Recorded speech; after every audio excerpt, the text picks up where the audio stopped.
I don't think anyone's here, but I really want to watch D&D stuff. And it's fun to do it on stream, or it's recorded for my personal perusal later. But if I do have any other goblin friends up at this hour, hello. I don't think any of you in here, according to OBS, though. And I finally got to use my VTuber model because I'm not running a fucking ridiculous game alongside it. Although I did change my stream settings recently, so that might affect it. Maybe I'll give the VTuber stream with RE4 another chance because they like changed the bitrate and stuff, so that might contribute to it. But I think actually no, the game also lagged, so it might just be a PC issue. Anyway, I'm not here to chat. I'm here to watch a D&D video. I don't know if I'll just have a little music in the background during the thing because it's gonna be two dudes talking, but nah, I want to focus really hard on the content, so I'm just gonna give that a pause. Actually, let's close this app too, widget, whatever bullshit it is. Let's see.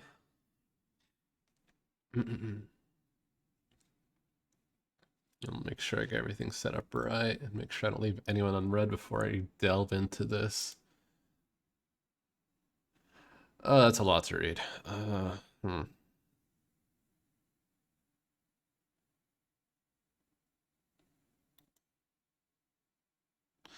I'm gonna read that after I finish this little stream I want to do. That is a lot to read and think about. This though, I can do a quick response. And okay, close Spotify. Put it over there.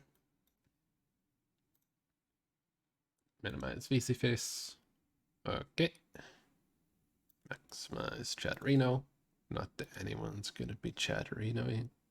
Oh, wait, Galley's. He probably snuck in here. Okay. Let's see. Okay, I keep getting distracted by shit. Let me just minimize. Yeah, not important to look at right now. Minimize.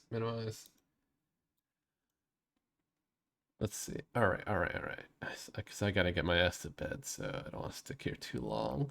Let's see. OBS, right? OBS source. So I'll put myself over in a corner. That's the wrong one. There we go. And then YouTube. Let's see if this works fine. Oh, perfect. Transition. And then lastly is interact window. Put it on main monitor and we watch it as is. Perfect. Oh, that's fucking loud. Here, let's chill. Hello everyone, today we're talking about Unearthed Arcana, the Playtest 6 for the player's handbook. What you're watching right now is the overview video. Auto-generated. Tomorrow we will release all the videos going into all the classes and some... Wait, what? This is only an overview? Oh no. Hold on. Hello everyone, today we're talking about Unearthed Arcana, the Playtest 6 for the player's handbook. What you're watching right now is the overview video. It's an hour long. We will release all the videos going into all the classes and some more specifics as to what is in the Unearthed Arcana. Well, I guess I know what I'm doing tomorrow. One so far, right? Right. The previous Unearthed Arcana was the biggest Unearthed Arcana ever. This Unearthed Arcana now takes that crown and is now the new biggest Unearthed Arcana we have ever done. And in addition to 7 classes, there are also revised spells. There's even a brand new spell. There are brand new subclasses, because also for the first time in the playtest series, the classes that appear here all have multiple subclasses now. And so some of those subclasses are revisions of beloved subclasses from 2014. Right. And in a few cases, we are introducing entirely new subclasses. This is the first Unearthed Arcana in the series that represents a lot of refinement based on the playtest feedback that we've been receiving Yeah, previously. we mostly heard this in 10-minute version of us yesterday. In the previous video about this UA really representing the start of a new chapter in this series, because now we're really focusing on refining those things that are going to end up in the 2024 version of the Player's Handbook. And you're going to see here the return of some features from 2014 that might have been absent in earlier versions of this playtest material. They're going to see brand new features inspired by the playtest feedback we've received. So there is a lot to ingest here. Weapon mastery is now in this Unearthed Arcana. We introduced that in the previous one. That's not nothing new. Huge hit. We now have. Well, no shit, it was a new hit. What do you mean? Most recent playtest survey, and weapon mastery is here to stay.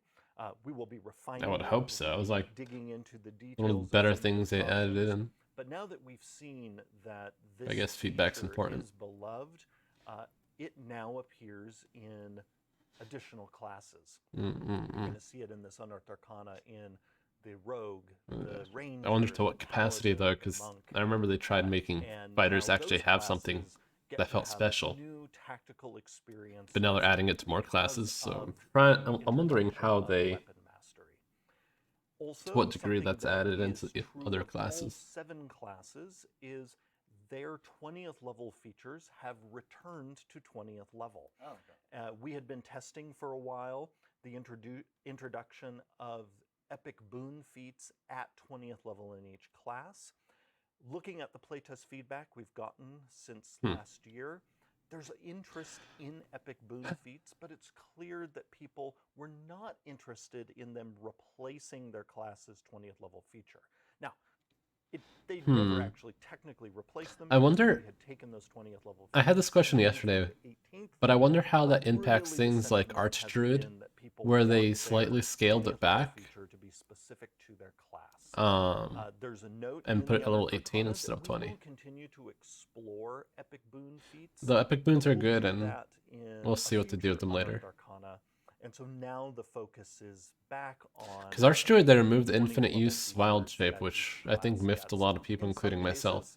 Those features so I wonder if that's going to come back now it's at level 20 again. They were in 2014. But then in other cases, we have introduced some brand new 20th level features. The very first class in the list, the Bard, has a brand new 20th level feature, Words of Creation. The old one was if you don't have any bardic inspirations, it gives you one at the beginning of a fight, right? So I wonder what they changed it to. Words of Creation. Have shifted the subclass progressions for all of the classes to match their 2014 progressions.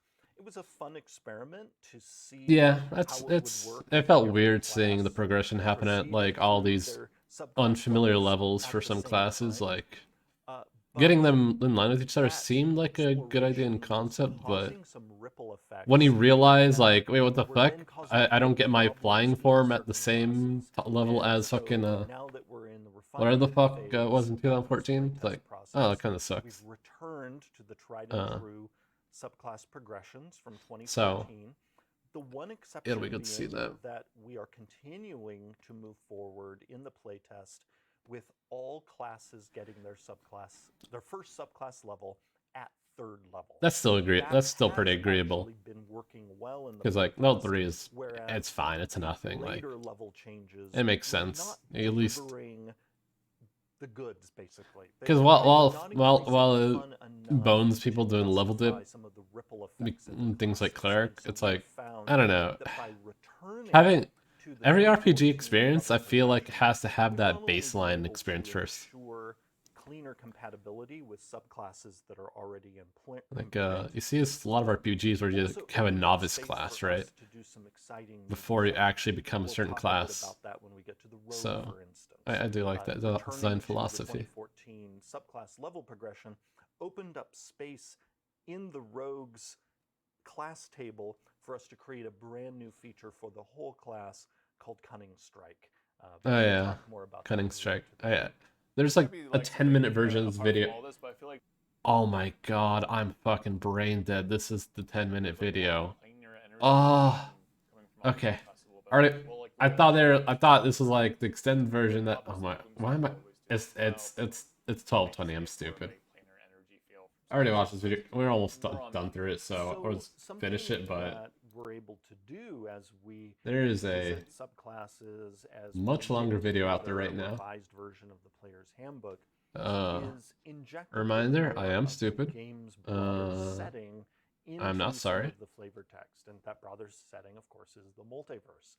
And so, yeah, their intentions How long is it? are more nods to the game's macro setting than ever before. And that's Yeah, why planar bullshit. you'll We've now see known. mention Yeah, of the it's Shadowfell it where is we known. didn't before. Right. Or you'll I see did see pop in reference here to like the Feywild or the how Nine many Hells, 4 minutes ago. that I'm wasn't in the I previous see version. everyone. I see you What was most all. exciting I know for when this you come in group here, of playtest for Playtest even if you 6? don't talk. I know you're We here. love I'm taking watching. feedback that people But hi, give, Rest.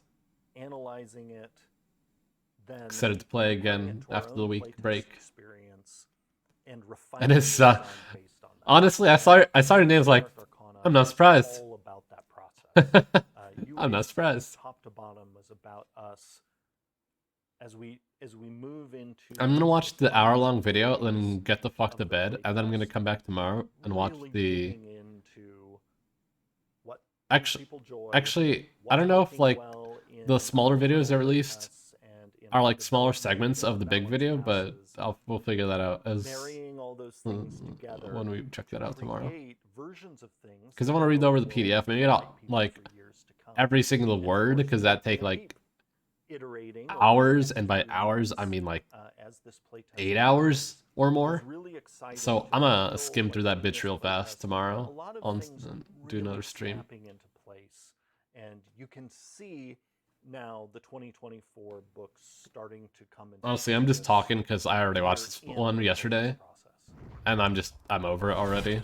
But I also don't feel good just stopping it in the middle of it. So, okay. Let's see. All right. All right. This is the actual 1 hour full video. I don't know how much of it is from the previous one, but Hello, everyone. fuck Today we're it. talking about Unearthed Arcana, the Playtest 6 for the player's Fuck it, we handbook. ball. We're talking about multiple classes. We are talking about the Bard, the Cleric, the Druid, the Rogue, the Ranger, and the Paladin, all today. And the monk. And the Monk. That's right, the Monk. There are there are 7 classes Perfect. in this Unearthed Arcana. Okay, so go ahead and hit 2 times speed on this YouTube video. Honestly, a consideration, but because we're going to I'll dive let into them all of it. speak. Should we start with the Bard? Let's go through in alphabetical order. So there are some changes to the Bard that we're going to be seeing in Unearthed Arcana, and what subclasses do we get? So each class has a number of refinements in it, as well as the subclasses. So I recommend everyone watching these videos to go to the classes and subclasses and read the little update lists for all of the details. While you and I can kind of talk about the overview, Right. but there is so much material here that we'd be here for 3 hours if we went in and talked about each little thing. And remember, there are the designer notes. Like those Yes. are very, very helpful for each of these classes. The designer Exactly. notes kind of walk you through what has changed. Exactly. In the Bard, we have a new version of Vicious Mockery. This cantrip is now jeez. Bard exclusive. Yeah, well, And as a part of making it Bard exclusive, we have increased its damage. it already felt Bard So exclusive. now, rather than Is dealing D4? 1d4 Yeah, damage, it used to be D4. one of the It was a D4. new things It in was the Bard it was such a Bard is flavored experimenting cantrip, but it was so with the version fucking of the class with a allowing you D4. to It's choose just- which of the 3 big spell lists, Arcane, Divine, or Primal, is your primary Wait, spell what? list as a Bard. So Huh.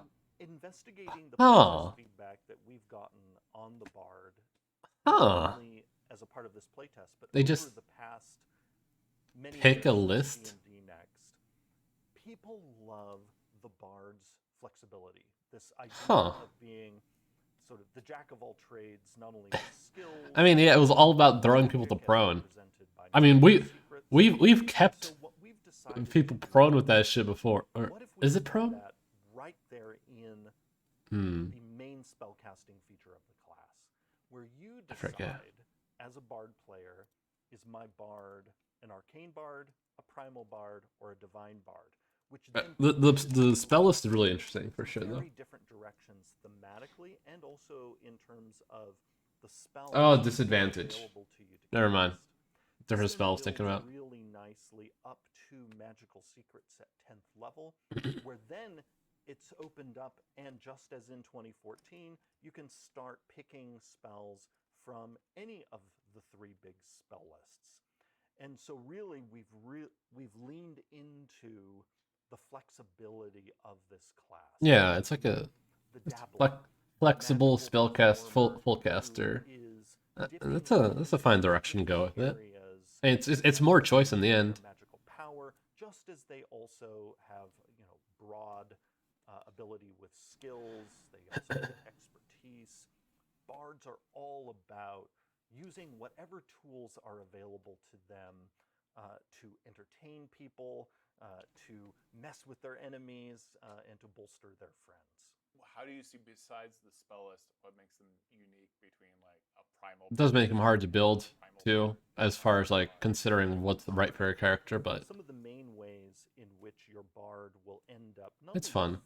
being flavored differently, but having different functionality. I was sort of thinking as I'm playing a bard for my next class or something charismatic, because I still haven't done like a charismatic character yet, and I think I could surprise their own spell list, my but friends. Instead, we're required to kind of work their way through elements of other classes, and that included getting druid spells. Also, could be a So huge, being able to have like, a just primal bard is actually I could just really be the well worst starred. person and get away with it. It Bard seems back great. in the 1970s, because bards back then were associated with druids. In addition to bards getting to dabble in many other areas. So let's say you choose that primal path for your bard. That means you're going to have magic that, rather than focusing on bolstering and beguiling people, you are going to have magic that can influence nature, can summon and guide animals. You can, this is going to be the bard who can play their flute and lead along, the swarm of rats or whatnot. Rat. This is in contrast to the arcane bard, who is the sort of classic illusionist and enchanter bard. And then the divine bard is, you can imagine a bard who honed their performance craft in a temple or a shrine, and they will be able to use their magic to heal people, to buff people, while still having also powerful enchantment capabilities in the form of spells like command or calm emotions. And so with each one, you get to decide, do you, with arcane, do you want to be more of the enchanter illusionist, or do you want to be dancing or playing music or telling a story that causes vines to move as a primal bard? Or again, do you want to be like the temple singer or dancer who was a part of a religious order, and that's how you developed your musical ability? I'm very excited for these distinctions. Those all make perfect sense for the bard. And we've got this new 20th level feature specifically to words. Yes. So we talk about in the bard's story this idea that the multiverse was spoken and signed into existence with the words of creation, which are echoed by spells like Power Word Heal and Power Word Kill. And so we thought, why not make bards the class who are just guaranteed to have Power Word Heal and Power Word Kill, and are able to cast them in a way that is more potent than others. And so part of the Words of Creation feature is that a bard who casts Power Word Heal or Power Word Kill can target 2 creatures with the spell rather than 1. This UA also includes a new version of Power Word Heal that turns it into a ranged spell so that it interacts better, not only with this feature, but so that it functions like the other Power Word spells. As we every element of the game, we look for places like this where we can chunky Power build Word something spells. so that it will be even Capstone. more fun and interact better with other things in the game. And so the change to Power Word Heal is an example of this, where this That's pretty nice spell sounding. is way better, not as a touch spell, but as like the other Power Word spells, something you can do at a distance. Your magic is wrapped in words. Like Yes. sometimes, like back to like Welsh mythology of knowing the true names of things. And these It are deserves to be words chunky. that aren't just spoken; they can be signed, they can be written. Right. So you can have a bard who's totally silent, who is working this powerful magic, and that leads into the brand new That's cool. subclass. It's a cool capstone ability, though. This Unearthed Arcana for the bard, News. and that is the College of Dance. Yes.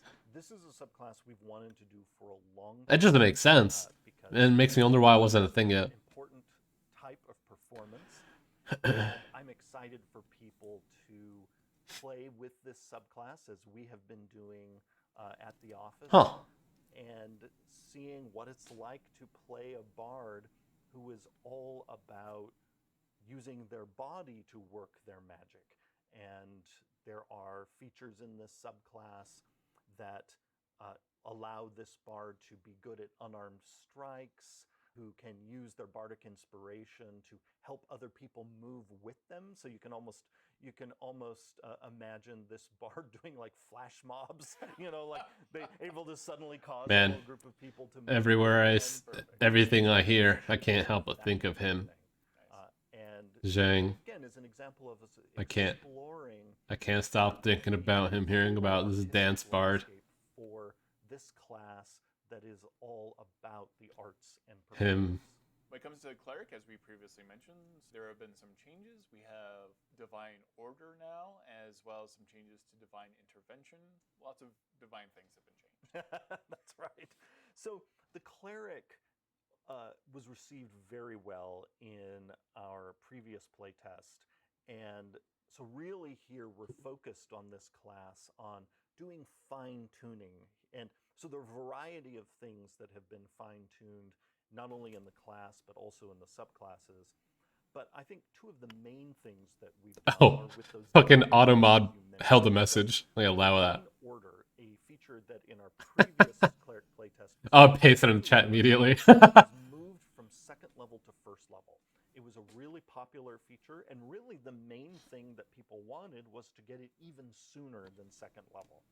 We've also in the eventually Automod will learn I'm okay with being called a slut.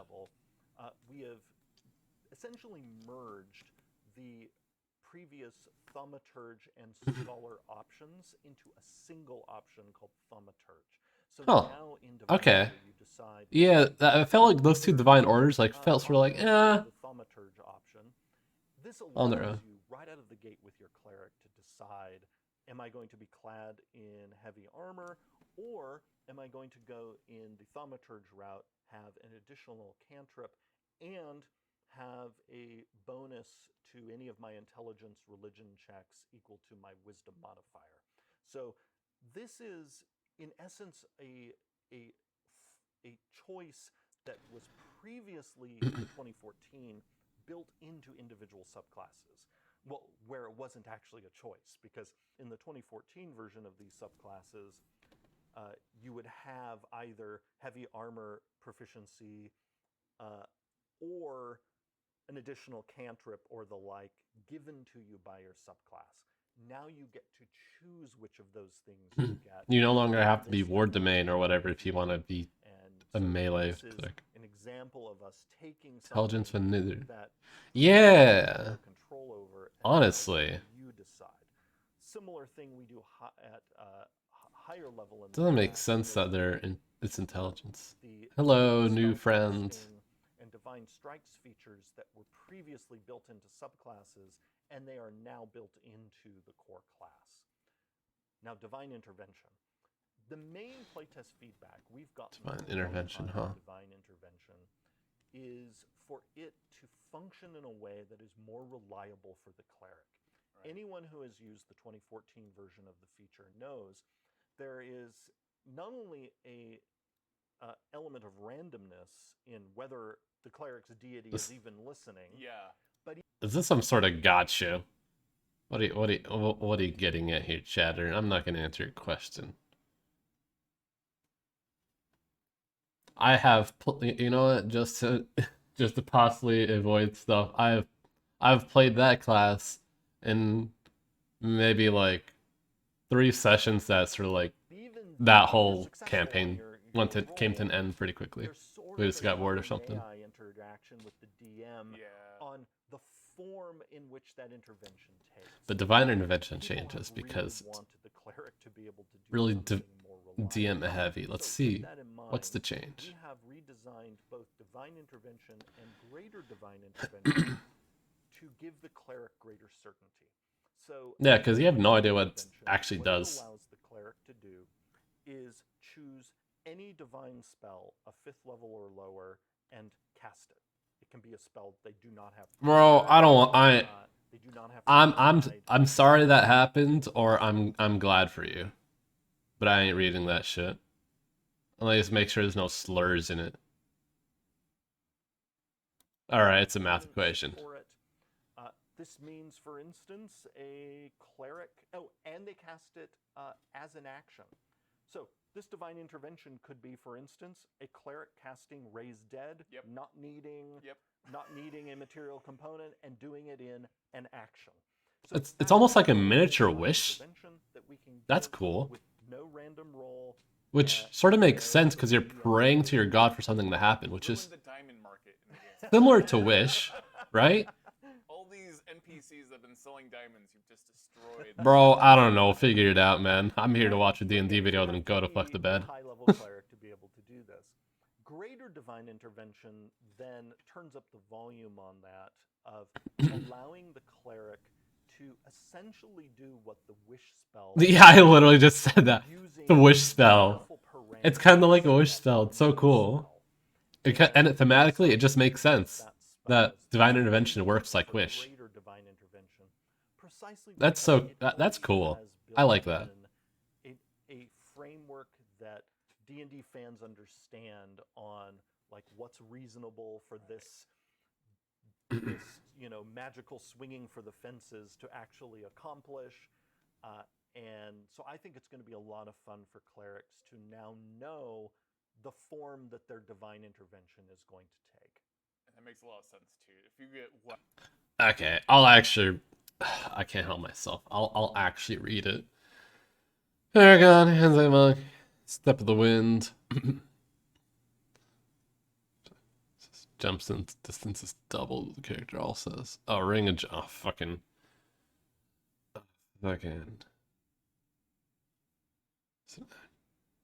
Never mind. I already regret it. I don't want to. I don't want to. I don't want to think about it. Good luck. When it was just like for wizards, that can backfire on you, and now it kind of has like a different flavor. If you are asking this of your deity, and you've gone a little far afield, maybe a little arrogant in your request, there might be some negative repercussions as well. Yep. Yeah, different theme. That's perfect. Anything else? Again, a lot of really nice details in the cleric subclasses. Yeah. I am excited for people to try out the new version of the trickery domain. Yes. We have made it so that the duplicate that you create is far easier to use. You're now able to create it as a bonus action. Wait, hold on. I missed something. Of your deity, and you've gone actually accomplish. And so I think it's going to be a lot of fun for clerics to now know the form that their divine intervention is going to take. And that makes a lot of sense too. If you get wildly strange in your wish, even when it was just like for wizards, that can backfire on you. And now it kind of has like a different flavor. If you are asking this of your deity, and you've gone a little far afield, maybe a little arrogant in your request, there might be some negative repercussions as well. Yep. Yeah, different theme. That's perfect. Anything else? Again, a lot of really nice details in the cleric subclasses. Yeah. I am excited for people to try out the new version of the trickery domain. Oh, right. which Trickery. made it so that Dude, the my first cleric campaign, I played a domain trickery is far easier domain to cleric. use. You're now able to And I regretted it as a bonus immediately. action rather than as an action, Because and I think the it whole just- subclass works together. trickery as a That domain makes it better for combat. Absolutely. just does Pop not that work bonus for action cleric. Then and make your attack and get the advantage.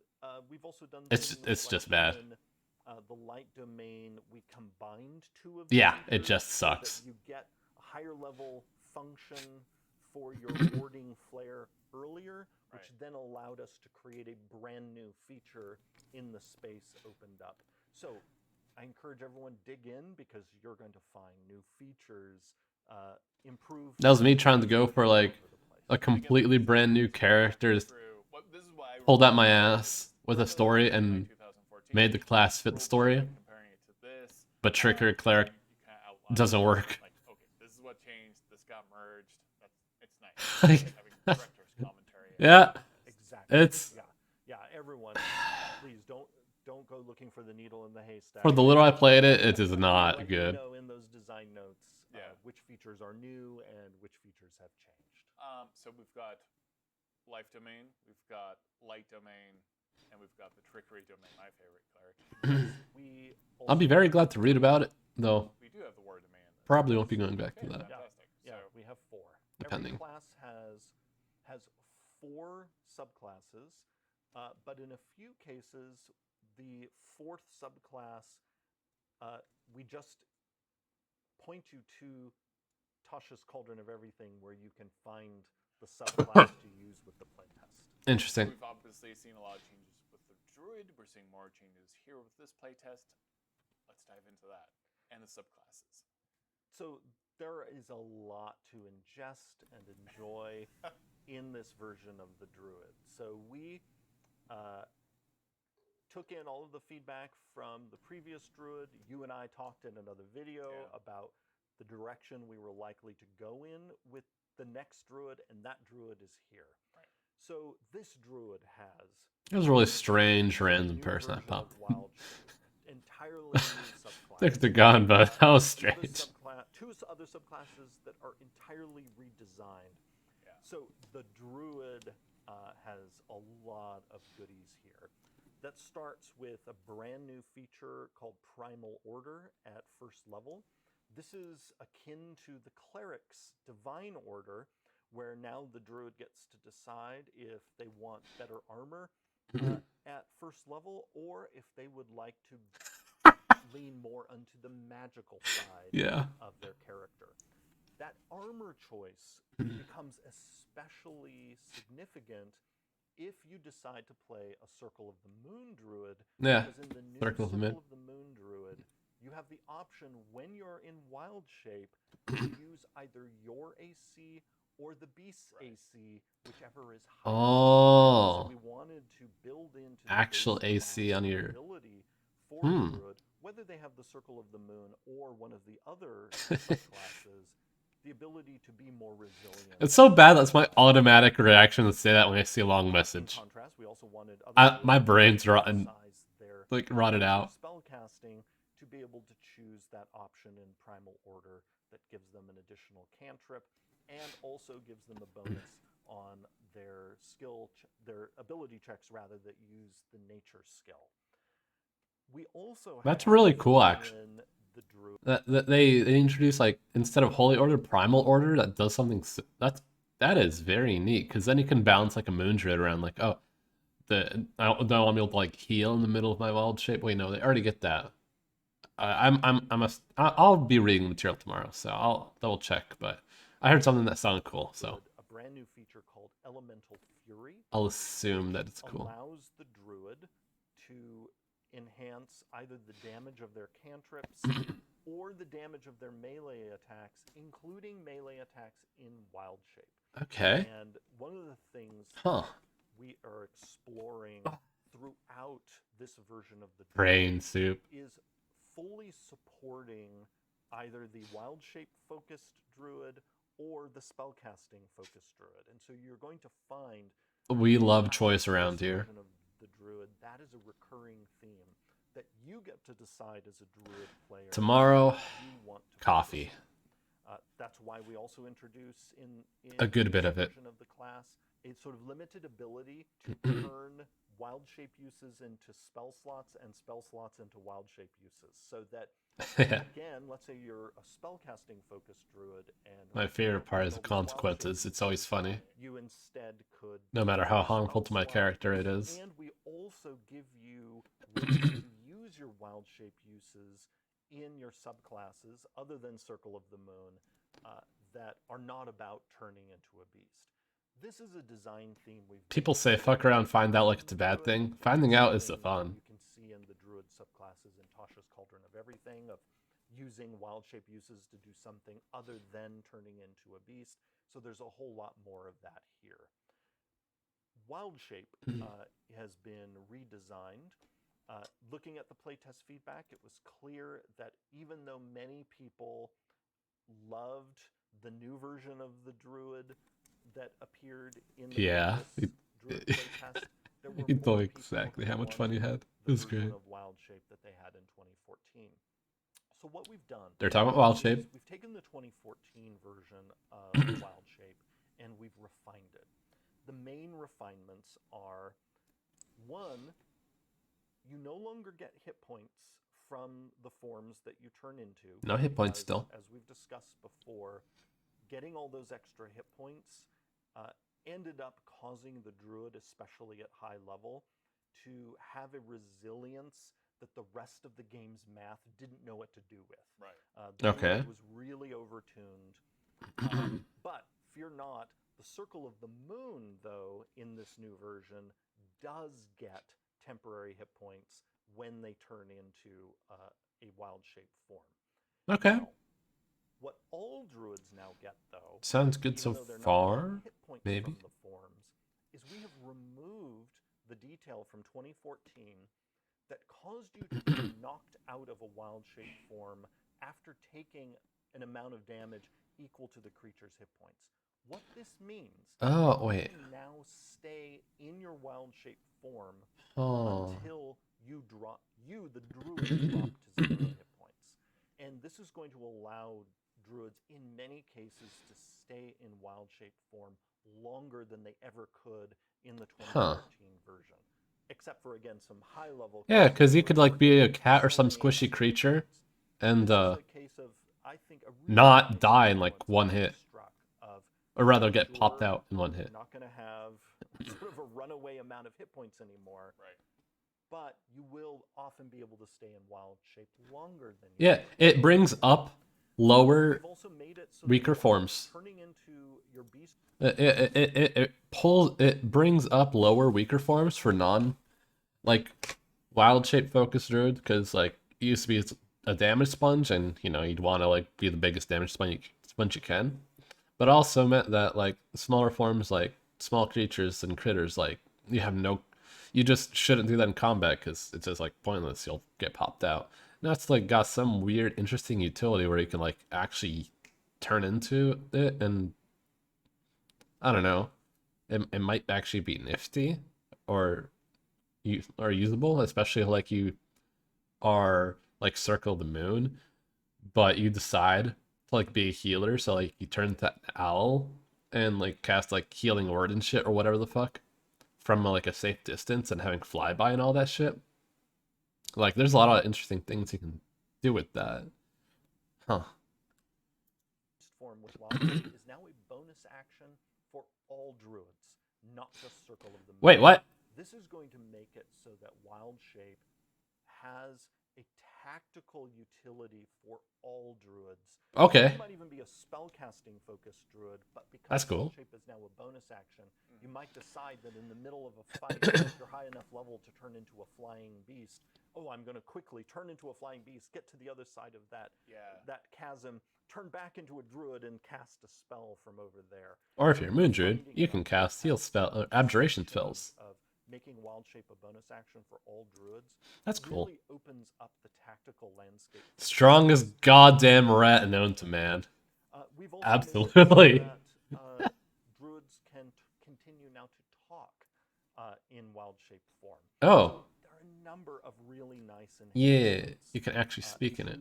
the 2014 wild shape that appears here. Finally, because we do want It's a fucking to funeral for a fucking bear. control how many No, you pop out of the beasts shape are when you die. available to a druid, rather than the DM having to face a druid who could turn into any CR appropriate beast that has appeared anywhere in the game. A What if you druid is didn't? now required to essentially Imagine. prepare a number of beast forms each day. Oh, okay. Oh, you So prepare beast the form. number you can prepare, sort of like a number of Wait. spells, will increase as you go up in level. It starts at Honestly, 1. So when you start out, you will have 3 forms that you can prepare. that's a Every time perfectly you hit acceptable 1, that solution, I think. change that list. What this allows a group to do is to know what the druid can turn into, and also, most especially, the DM. Yeah, it knows get. what the Ah, druid can turn wait, into. that's actually great. So you don't have to have a DM being like, you want to turn into a what now? But also, it's like, you're not boggled by choice mid combat. Like, oh, wait, this situation came up. Oh, I'm sure there's something cool in 5e tools I can find. That's perfect. You don't have to be a fucking complete fucking nerd scrolling for a ideal beat. Because honestly, if you have that availability where like you can turn to any beast, it's hard to not be like to look at all your choices. At least for me. So putting that restriction there, but at the same time, also like it's limiting, but in a way it's good because then your class is a lot less complex and it gives you something like interesting to look at. But also in the end, like there's not that many forms that are actually useful, right? Like you only ever actually want to use a handful of forms, and you only have the extra ones that like you keep in the pocket in case like a really niche situation comes up. But honestly, I like prepared spells. You're never gonna prepare those when you need them, so just don't fucking worry about them or do it for flavor. So Yeah. This will also be a godsend for druid players. yeah, prepare what animals you turn into. So not prepare like what you turn into, but prepare the pool you have. So like prepared spells, you still can pick what you cast, and can use all the slots on a singular spell or form, but you just pick from an assortment and have those available. And you can change them for a month and extend each long rest, right? Means that you can prep your stat blocks that you can into in advance, rather than having that sort of looming idea that at any moment, oh, do I need to dive into every monster book that's been published and quickly find the stat block that's right for any given situation. Again, like spell preparation, you're going to have your forms that you've prepared in advance, and then you know those are the forms that will potentially appear in play in that current session. If that's not enough. Yes, but wait, there's more. We did a lot on the druid. It- It's a great simplification because literally what I asked for in the survey was, honestly, I'm not a huge fan of this new stuff. Although, but at the same time, the old stuff is way too fucking complicated. It's way too painful, especially for players that just want to play the class to their fullest and have fun with everything it has to offer. It's like that means dealing with all these animal forms, but I still miss having some level of play of like choices to that. Like you felt like you can choose uh monsters that you sort of like, or beasts that you sort of like want to turn into with your character instead of like just having a fucking like literally cookie cutter you fill with flavor. Um, eh, you already know what I'm saying because I'm pretty sure you probably felt similar, but I love to see that they implemented like a solution that pretty much addresses exactly what I gave feedback about, like, and sort of like went the direction that I said I'd prefer it went in. Simplified it, kept it mostly as its old form, getting rid of the bounce problems, and also, but while simplifying it to a certain degree. That's a Circle of the Moon and good Circle of good the one. Land, Good one, Jeremy. both appear Here, here. good one. Along One sec. with, Hold on. Wait, the hold Circle on. of the Sea, The fourth subclass for the druid is the Circle Oh, of the no. Stars, and for that we say just go to On. Tasha's, Right. and you can On. find the subclass there. Circle of the Land and Circle of the Moon have received so Good many one, Jeremy. enhancements. They're almost all subclasses. So, Kiss your Circle balding of the head. Land, for instance, you now pick from a list of 4 land types each day, and you get the spells associated with that. Right. This is a huge change from 2014, where you chose a list of spells when you chose the subclass, and then that was your list forever. Now, every day, the Circle of the Land Druid can attune to a different land type and get a list of spells associated with Okay, it. so lands isn't There locked are down in some a certain other choice. really That's cool. fun new things here. The Circle of the Land has a new way to use Wild Shape, where they can burn a use of Wild Shape to create a burst of sort of 'Cause it was- magical foliage. Circles of Land was weird though, because it felt like you had a subclass within a subclass. Heal a friend. So it's nice that it lets The you like Healing Blossoms option that was swap in between them. previous Druid is not in the core Druid now.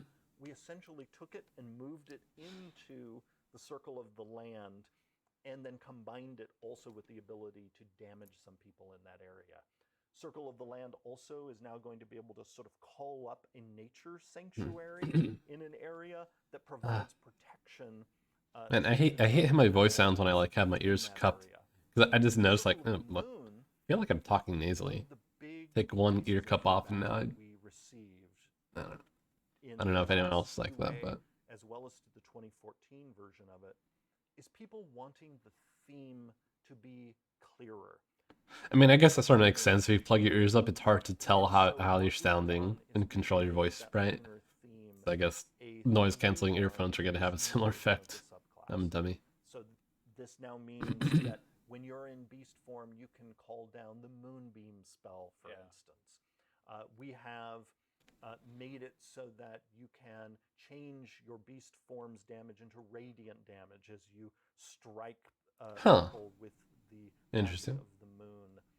We've also made it that in addition to you being able to get more temporary hit points as you go up in level when you turn into your beast forms, we've made it so you'll eventually be able to give flight to any of your beast forms, even if they don't have it, as you turn into this sort of lunar animal. Huh? You know, the moon wolf, or Yeah, when does that happen? When do I get to be Batwolf? well, you don't even have to sprout wings. Weird. Because, again, you are surrounded by the magic of the moon. Right. And then Okay. a brand new subclass here, the Circle of the Sea. We've realized But a that cat with wings. That's my new familiar. We've released different subclasses for this class focused on nature. We had a big gap, and that is oceans. And so we had fun designing the Circle of the Sea, which not only deals with some of the things you'd expect, water, being able to breathe underwater, swimming. Oh man, I'm really feeling it. But also, Oh we've man. incorporated elements of storms, because so often, storms rumble over the sea. So this is a druid of, the oceans and thunder, and I think it's a lot of fun for people to try out. Fantastic, yeah. The Circle of Land in particular, that's so great tactically, because you could either be on theme and be in the Arctic and have cold-based spells, but smarter would be like, I'm throwing out Fireball and other fire-damaging spells, so tactically it makes more sense. But you can kind of move it to the theme that you're on. Yes. I like that a lot. Yeah, and Circle of the Land is very much now quintessential nature magician. Right. And that was the lens that we looked through as we refined that subclass. That's cool. So I've got the monk. Flexibility. We've got some I crazy always changes to the monk. welcome it. Let's do this. I love Oh, people boy. been asking this whole time. The Where's monk. Where's the monk? So We haven't heard anything about the monk yet. Has I'm gonna be been pretty quiet in during this. internal playtesting for quite a while now, and one of our main goals with the monk is to get its output right. We're because excited. We We'll have see. been concerned for a number of years that the monk's damage output has not been where it should be relative to other classes. And so, to me, one of the main things about the monk is that your martial arts die progression has all moved up one die. Yeah. And so rather than starting at a D4, you now start at a D6 and it goes all the way up to a D12. So in a way, we can just say that, and that's enough for exciting changes for this class. That's a big buff. Monks now are really going to be able to punch at the weight that they should have been all along. But of course, we've done more. We have brand new features in this class. The monk now gets weapon mastery. So in addition to their enhanced unarmed combat, monks also now get to play around with the fun options in weapon mastery and get to then explore some amazing tactical combos when you start thinking about combining certain weapon mastery properties with then also certain features in monk subclasses as well as in the base class.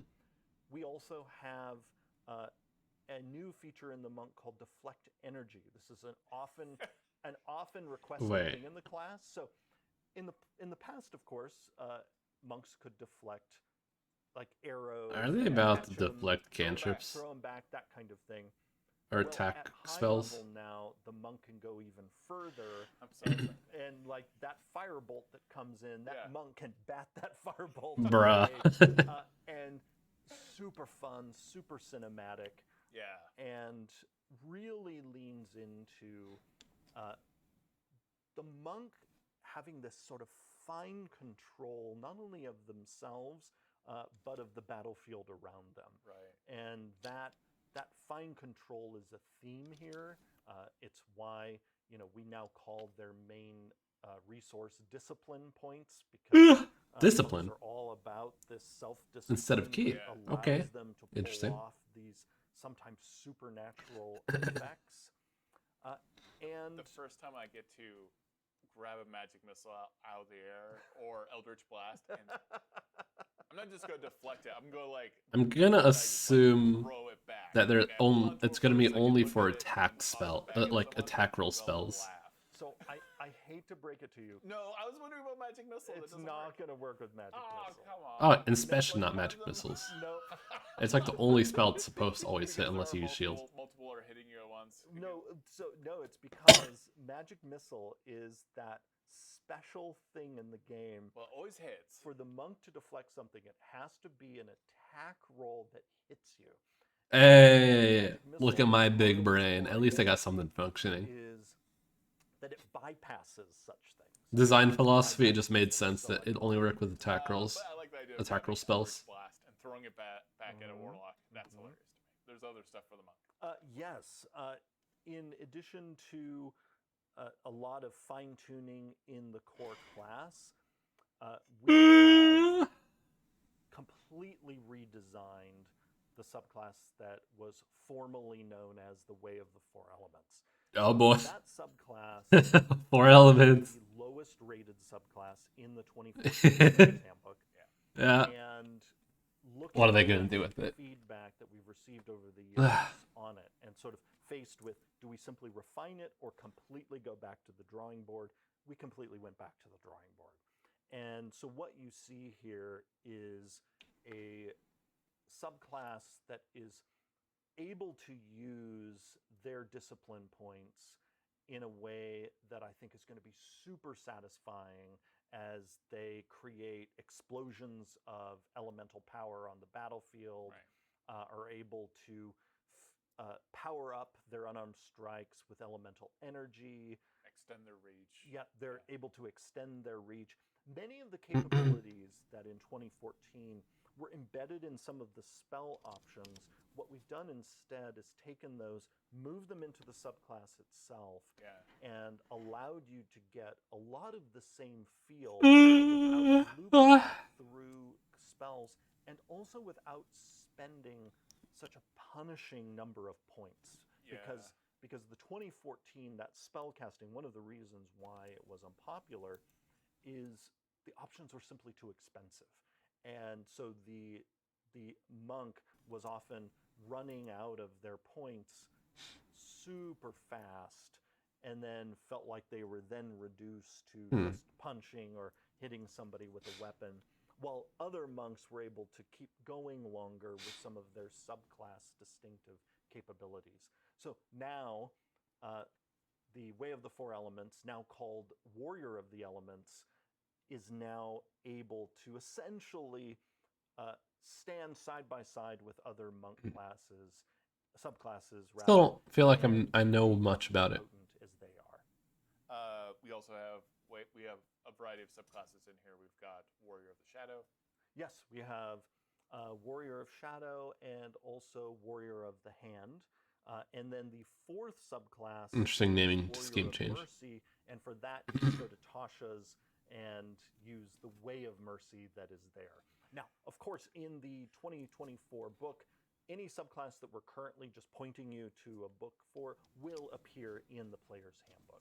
So Warrior of Shadow has been Interesting. more refined. Like you can move the darkness around the battlefield. It's more Yes, tactical. that is a big change in Warrior of Shadow, and that is you were able to create darkness as you could in 2014, but now you can move that darkness and you can see in it. Yes. So that combination of things is fantastic.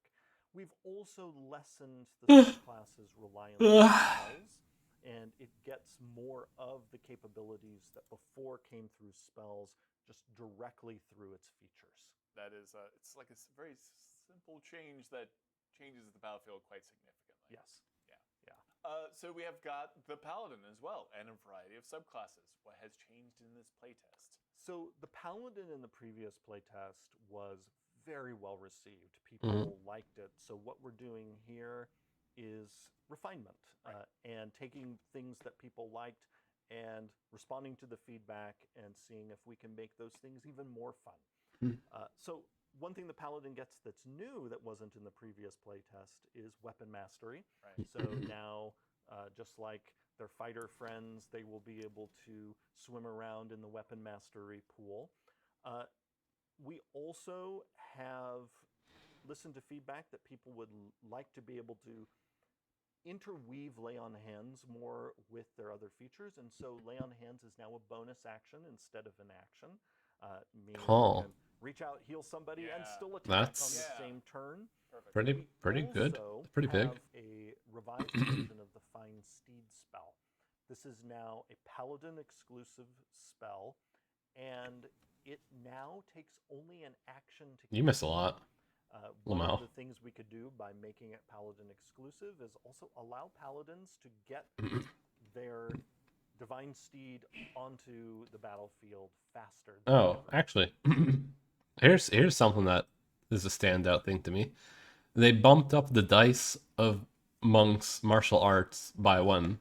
So instead of starting at D4, it starts at D6, and at max level it's a D12 instead of D10. And they can also now deflect spells that use attack rolls using their reaction. We sort of like deflect also missiles. have further revised all of the smite spells in response to Business. feedback previously, and we now give the Paladin all but 2 of the smite spells as a part. Also, paladins can use Lay on Hands as bonus action now, if you just missed that. Of the Paladin Smite feature. So we've renamed the Divine Smite feature to Paladin Smite, and that Smite feature now gives you, as you level up, different Smite spells, and you always now have them prepared. We also have, looking at the feedback of people wishing the sort of Smite family effects worked in a more consistent way, we are testing in this playtest a version of Divine Smite that is itself a spell. Functionally, Divine Smite has always basically been a spell. Yeah. It was just printed out in. But now it can be counterspelled, Jeremy Crawford. To create what people have desired, this sense of the Smite effects all being a part of sort of a cohesive family of effects. Also, brought Divine Smite into that family full. I forget, did the last UA with Paladins they make it so it can only smite once per turn? I forget. Did they already do that? Or is that something new with this one? I forget, was that something they already did with the last Paladin UA? I feel like you would remember that one, Russ, since you're playing. That's new to this one. Yeah. Because I remember, because they didn't make it a spell last time, right? Divine Smite was a feature still. But did they include something along the lines saying that you can only Divine Smite once per turn? On every melee attack. Yeah, but they had a previous Paladin UA. Actually, I can pull it up quick enough. I can be really quick with it. One D&D. Let's see. One D&D Paladin, Druid Paladin, PDF, Divine Smite. Whoops, that's typo. Divine Smite. You can use Divine Smite no more than once per turn, and you can't use it on the same turn you cast a spell. Okay, so they introduced that the last UA. They already. I thought that sounded weird. I did remember that because it was like that was one of the major differences. Like you can only smite once per turn now, which honestly makes sense with the amount of power it brings. It's sort of like it's sort of like scaling back druids their ability to like be the most powerful damage sponges in the world by like turning into mammoth. That same idea, like removing the paladin's ability to like drop other spell slots to like be an orbital nuke. I mean, I guess I get it, but it is sad to see one of those super silly things go away. Fully by making it a spell and then also tweaking all of the spells so you now have this really fun menu of smite options. In the process of turning Divine Smite into a spell, we've also brought back there being extra damage to fiends and undead, which is something people requested. Uh, Also, a part of Paladin Smite is that each day the Paladin will be able to cast one of those Smite spells without expending a spell slot. In Oh, the previous playtest, okay. we put the Hmm. free casting into each of the subclasses in their Oath spells feature. What we've done here is Hmm. we've now instead moved that free casting into the Paladin Smite feature. The reason we've done that is we put the free casting and Oath spells because Paladins use so many of their spell slots on Smites. And we realized rather than Yeah, putting there's this smite slots. feature in every subclass, we could just put it once in the base class and put it right there in Paladin Smite. And I think people are really going to enjoy now feeling like they have meaningful smite options when they look at each of these smite spells that they get as they level up as a paladin. Part of this change has also been that all of the smite spells except for two, Searing Smite and Wrathful Smite, are now paladin exclusive. They do not appear on the divine spell list. Uh, some of the feedback we got was that people were uncomfortable with clerics being able to smite uh, just as well and eventually even better than paladins. And we listened to that feedback, and so now there are only two smite spells on the divine list. That's Searing Smite and Wrathful Smite. All of the others belong just to the paladin, and they are acquired with this paladin smite feature. Perfect.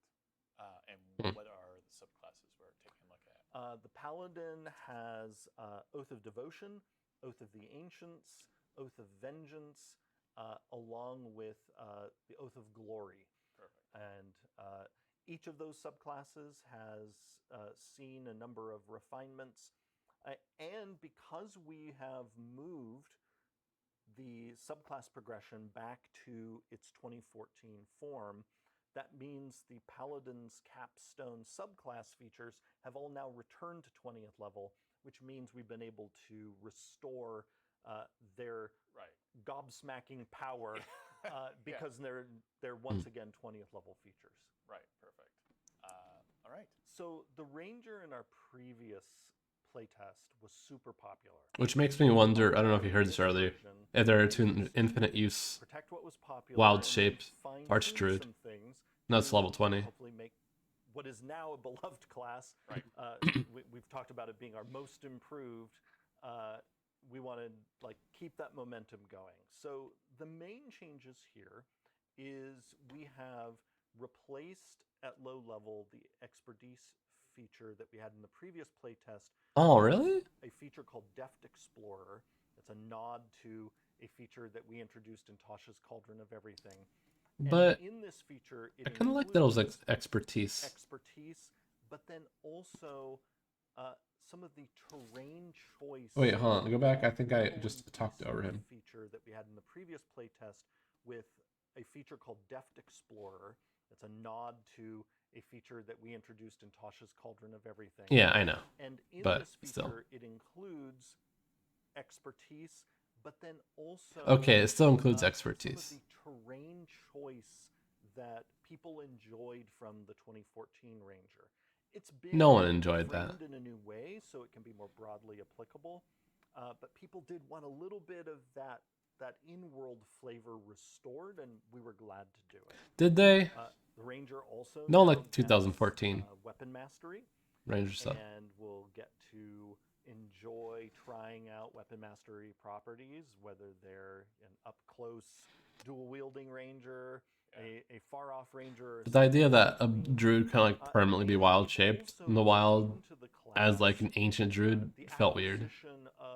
Even if being able to play that as a concept, it felt wrong to strip away. Spell that explicitly works with melee weapons as well as ranged weapons. I'm not sure if it's back yet though. And has had its damage increased. And so it's essentially a new spell. I think Rangers are going to have a lot of fun using it to essentially lean back. Magical blades or arrows or whatever their weapon of choice is across the battlefield. We also have tweaked Hunter's Mark to make it not only Ranger exclusive, but also if you cast it with higher level slots, its damage now goes up. Hunter's Mark, though, also now has its damage limited to only once per turn. We've known for quite some time that Hunter's Mark, if its extra damage is exploded too many times on a turn, actually causes it to be more powerful than it should be for a first level spell. We made a similar change to the Hex spell in the previous Unearthed Arcana, where they did. Extra damage needs to be activated no more than once per turn. But then that's also why in both spells we've made it so you that did. damage She's goes yapping. up if you invest a higher level spell slot in the casting. We also have in the Ranger a entirely new version of the Beastmaster. Hello. And my voice. A big piece of this was previewed. My voice is dying. Of everything, where we introduced alternative versions. I need hydration. The Beast Companions. Well, now we've unveiled what the whole subclass looks like, incorporating those primal beasts into the subclass itself. Gloomstalker. Yes. The Gloomstalker, which originally was in Xanathar's Guide to Everything, has emerged from the darkness into this playtest with a number of really fun enhancements. Right. So we're almost there. To see a new version of 10 the minutes. Xanathar's Guide subclass here and get to try it out. And we've also made some changes to the Hunter subclass, which appeared in the previous playtest. She really wants my attention. We got on the new version of the Hunter was that people wanted to see some of the feature options return that appeared in 2014. So we have happily brought those back. And what we've done is then focus on the best ones. One of the reasons why in the previous playtest we experimented with removing the options is that we knew some of the options in the 2014 Hunter were suboptimal and were essentially traps. Well, now Hmm. rather than getting rid of the options and just including what we thought was the best option in sort of the broader context of the subclass, we've brought back the ability for you to choose among a menu of options. But what we've done is preserve only the good ones, Hmm. and have now All also right. let you even double up on some of the options that used to be mutually exclusive. So there used to be like there would be 3 options and you could only pick one of them. We've now given the hunter the ability at a higher level to go back to that submenu and pick another one. So what we have found in our playtests is this now makes the hunter even juicier than before. I I still don't think quite you're get going to really enjoy it. how they got changed, but Rogues. Oh man. So I don't like the Depth the Explorer rogue in stuff this too much playtest, I am super from excited hearing about. it. This is the class When Eric should read most it, we'll recently see. in our internal playtests that I have been playing a lot myself, and Pixie's demanding attention. the base class gets a number of new tasty options. Yes, they do. Starting with weapon mastery, rogues 2 now are going to get to play with weapon mastery, and I can now say that when we designed weapon mastery, several of the mastery properties, and I'm thinking here of ones like Nick, were designed basically with the rogue in mind. So I'm so glad now to be able to send out to the world the version of the rogue with the weapon mastery options that were basically designed for the rogue. For those watching at home, Nick is a property of, say, having a dagger. Yep. That allows you to attack with a dagger and then also follow up with an extra attack. Yep. Basically. Yep. Yeah, you get that little nice freebie attack. So stabby for rogues. Yes. Now that they can use that weapon mastery. We have also imported into the class a popular feature that we introduced in Tasha's Cauldron of Everything, steady aim. Right. And so now all rogues will have steady aim as an option. It's a way to help ensure that you're Oh, I was about advantage okay, I on was confused by that. attack. And then the thing I'm most excited about, I was gonna say, I that thought they already did, but is it was in the Tasha's, result not of the us PHP. restoring the 2014 subclass progression, is we reopened. There was sort of a gap in the rogues level progression in 2014 between its subclass levels, and it sort of had this kind of dry spell in between. Well, that ended up being super fertile ground for us as we've been refining the rogue to create a new feature called Cunning Strike. This feature has been so fun in playtesting because what it now allows the rogue to do is whenever the rogue hits with their sneak attack, the rogue has the option of trading one or more of their sneak attack dice in for a special effect instead of damage. Right. So Huh. for instance, you could forego 1d6 of your sneak attack's damage to knock someone prone or to poison them. Oh. And so on and so forth. And it Oh, in play oh. has been fantastic because there are times where, sure, That's- dealing as much damage as possible is what you want. Huh. And you can still do Wow. that. Oh my god, But Pixie. then there are other times where it's That's almost far like more Battle advantageous Master to use for a sneak rogues. attack That's cool. to knock a person down, along with still dealing a juicy amount of damage. Yeah. Or to disarm them. Makes it so much more versatile That's also one too. of the options. Huh. Or to move as a part of your sneak attack. Yes. Did you catch that, And Rust? then at higher level in the class, we now introduce even more of these cunning strike options in a feature called Devious Strikes, where then you also are able to forego multiple dice to do things like instantly knocking somebody out. Right. Non-lethally. Yeah. Like, well, I'm just, bam, they're down. And there are Gotta several encourage other attention. options Fair like enough. that really alter the tactical landscape. That's of a the tactical class sound and in all rogue sorts of feature. exciting ways. Also, I And see a on top of name that, with weapon mastery, in my you've just got a lot all-seeing of options eye. to play with. It just makes it like, again, more tactical. Why are you up so late? You really want to do a deep dive into like. I saw your name pop in chat. You're not talking. You're lurking, but I see you. You should go to bed too. I should go to bed. Now But yeah, The same one that we saw in is it no? It's it's a different friend of mine. And that poison theme is something that people will also see in the revised assassin that appears in this playtest. The assassin in 2014 got proficiency with the poisoner's kit, but really didn't have anything in the subclass that did anything with that. Yeah. So we've now rectified that the assassin now has the ability to administer some potent poison. But more excitingly for the assassin is we have now removed the reliance of their sort of banner assassinate feature Right. on the surprise state. So Right. it no longer requires somebody to be surprised for the assassin to pull this off. The assassin still needs to act before that person, Right. but they needn't be surprised. And we've also made it so that assassins now have advantage on initiative rolls. So it's going to be Ooh. much easier for assassins Okay, that's to act interesting. before Ooh. other people on the battlefield. Then there's like good combat synergy if you choose something like the alert feat and you trade initiative, that kind of thing. Yep. It starts getting really nasty. Yeah. On top of everything else, I like that. Like you're pushing the poisoned feature that exists with sneak attack just for the base rogue even further with the assassin. You're kind of like you're bringing that fantasy to the assassin finally.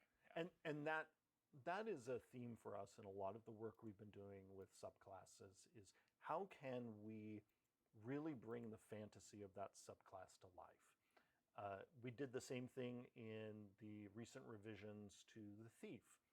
So what we did is we took the thief that was in the previous playtest. You only care for and swashbuckling. on some Understandable. So in addition to bringing back the thief's ability to take the use an object action as a bonus action, we've gone further. We've now made it so that the thief can take the magic action to activate magic items as a bonus action. Yes. Oh. And so that now means the thief is going to be able to quaff potions as a bonus action, Right. and use other magic item properties that normally take an action. The thief can activate them as a bonus action. So if they've got like something like Honestly, it felt like they should have done that to begin with. Yep. Yeah. I sort of thought they did that sometimes, but no, I always check the class. I'm like, oh, no, right, it does do that. No, it does. A new option that builds on Cunning Strike to forgo a die of damage when you make a sneak attack while you're hidden to stay hidden. Yes. Oh, the thief interesting. who has is perched somewhere can, if they're willing to have their sneak attack deal just a little less damage, can ensure that they stay unrevealed. Got the Arcane Trickster, Interesting. which is one of my favorite subclasses of all time for a variety of reasons. The thing that excites me the most with this is using Mage Hand with the Disarm. Yes. Allowing you to knock an object out of someone's hands potentially from at range. So yes, the Arcane Trickster, just as the other subclasses can now play around with the new Cunning Strike feature in the base class, the Arcane Trickster does this by being able to use the trip and disarm options of Cunning Strike on someone other than the target of your sneak attack. Let's say you're attacking this creature over here, but your mage hand is near the creature over there. When you strike that creature, your mage hand can try to lift something off the other creature or trip that other creature while they're distracted by what's going on the battlefield. We are having a lot of fun of integrating Cunning Strike in different places in various subclasses.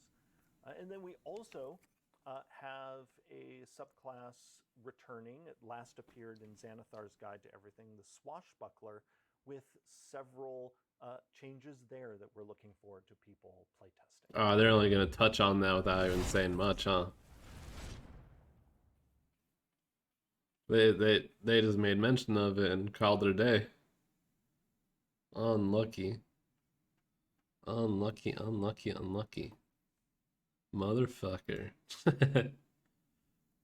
Guess you'll just have to read. Or unless it's not in this one. I didn't quite catch that. I'm really tired, so I missed some things here and there, but when I get a chance to actually watch, or I mean, read it tomorrow, I'll give a much more thorough thought and have brain for it.